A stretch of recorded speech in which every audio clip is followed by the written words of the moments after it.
Some extra action at the Verizon Heritage, and it's not the playoff, it's what happened during the playoff. Settle in as we rewind the week with the latest edition of Monday Backspin from PGA TOUR.com. From the gators lurking about in the water hazards to the Spanish moss dangling from the trees, the PGA Tour paid a visit to the Low Country, and what a visit that was at Harbour Town Golf Links in Hilton Head, South Carolina.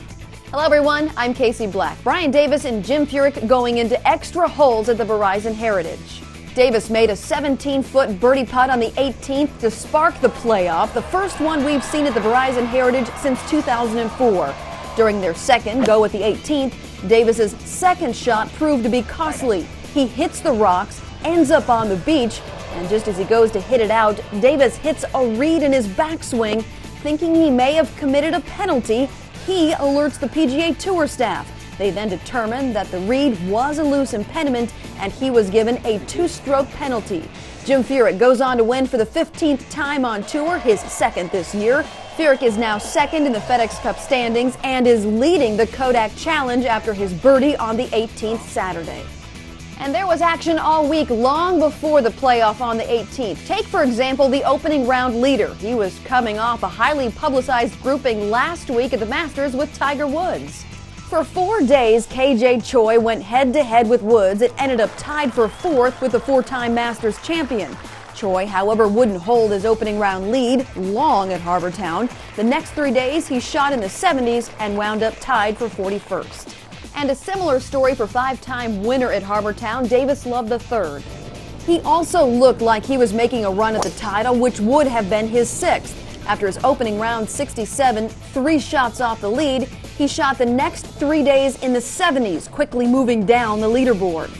DL3 wound up 71st and matched his worst finish at Harbour Town while still making the cut, which was back in 1986, his first time competing at the Verizon Heritage. And while Love was removing himself from contention, Weekley was putting himself right in the thick of things again. Weekley, who's won this tournament twice in 3 years, his only 2 wins on tour, went into the final round 2 shots off the lead. He played 16 rounds at Harbour Town over the course of his career, and of those, he shot 13 rounds in the 60s. Only 3 times has he shot a round in the 70s, his final round 73 this year being one of them.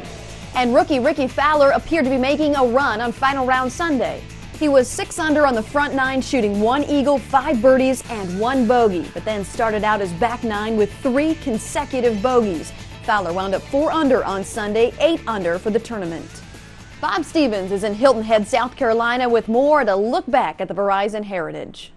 What I'll remember most about the 42nd Verizon Heritage is the love shown by the players and the fans. And I'm not just talking about Davis Love having won this tournament 5 times. I'm talking about the love the players show toward the golf course. They absolutely love this place. It's the way they played golf as kids, carving the ball around trees and hitting it over the humps and bumps, and where chipping and putting are more important than how far you can hit the ball. It's also a love of this community, coming down here to the quarter deck and being around the harbor after the round, celebrating the game and celebrating life in the Low Country.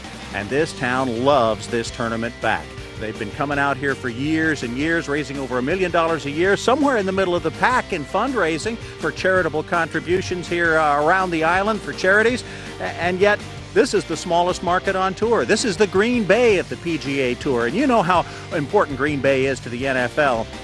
Well, it's kind of the same way Harbour Town and Hilton Head fit in with the PGA Tour. So we hope you enjoyed this week. We had a great winter. Now it's on to another town that sure knows how to throw a party, New Orleans.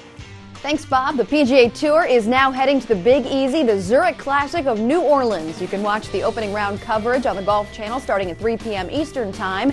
And before that, you can tune in at 1 o'clock Thursday on PGATour.com for On the Tee Live. Brian Katrick, John Swantek, and myself will give you live opening round coverage, getting you ready for the Zurich Classic, 1 o'clock Thursday, PGATour.com.